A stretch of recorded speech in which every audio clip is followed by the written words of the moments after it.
Okay, in this video, I'm going to be talking about volume of revolution.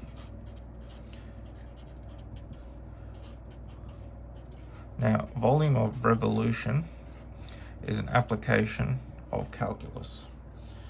Now, when I'm talking in relation to integration, whether it be indefinite or definite, let's just say we have a graph of, let's say, x squared. Whether it be definite or indefinite, the area under the curve is in a two-dimensional figure. Now, with the volume of revolution, you're thinking about it in a three-dimensional way. Now, by three-dimensional, you'll be either rotating it about the x or about the y-axis. Now, the volume is three-dimensional, so you must consider circular properties. So circular properties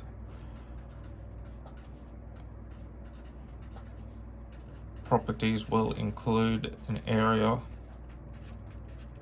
of a circle, which we know as pi r squared, and the r is some function.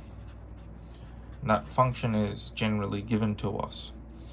And by following this formula, we will be rotating the a equation by some axis, and that's usually always given to us. Now, I've prepared one slightly earlier, and it reads the equation y equals 4 minus x squared is rotated through 2 pi radians about the x-axis to form a solid revolution. Calculate its total volume. Now, I've gone ahead and graphed it, and I found the x-intercepts to be -2 and 2. So that is where we will be finding the integration, and it's being rotated by the x-axis. So we can dive straight into the into its approach. Now we know that its volume will be equal to pi. It's an definite integral, and we know its limits is x2 and x1, and we know that the radius will be the function yx, and that's all squared dx, and that's forming from the area of the circle, which we know as pi r squared. So that's how I'm following this formula. So if we continue it, we will get pi equals 2 the definite, which is the x-intercepts, 2 and -2, and the radius will remain as 4 minus x squared, and that's all squared dx.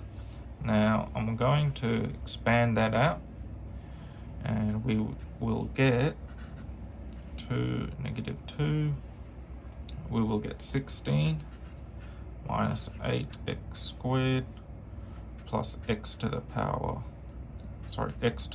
4 dx.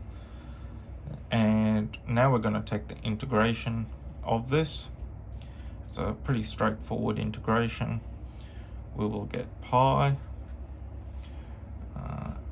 in rectangular brackets, we'll get 16x minus 8/3x cubed plus 1/5x to the power 5, and our limits are 2 to -2. And we're just going to sub in 2 and -2 everywhere there's an x, and we will get the following: pi multiplied by 64, take away 128/3, plus 64 over 5. And if we simplify that further down, we will get 512 pi over 15. And that is our answer. And that is how you would approach a volume of revolution question.